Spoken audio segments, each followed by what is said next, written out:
veliki pozdrav svima ljudi, dobrodošli još jednu Nedim, ali samo Nedim epizod, pošto više teka nema. Ljudi, danas radimo šampu prank i radimo ga na termalnoj rivijeri na Iliđi u Sarajevu. Tako da ljudi, nadam se da će biti ludo. Bit pranka jeste da dosipamo nekome šampon dok se on tušira, da vidimo reakcije. Ajmo ljudi.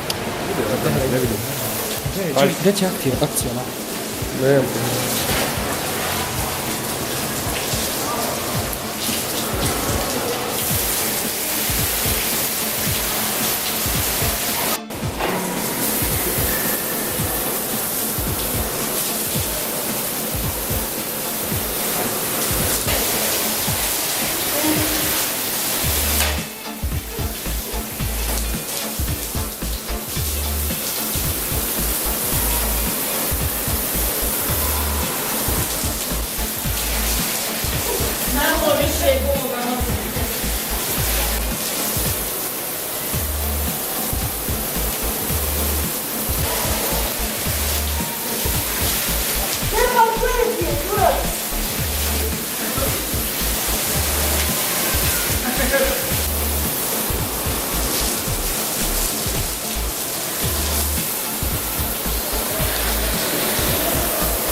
Šta je to bilo?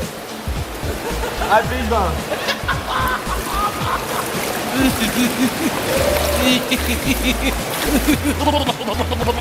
Kao što možete vidite, ja i Edin smo došli u večernji termin, tako da nema puno ljudi da se tušira.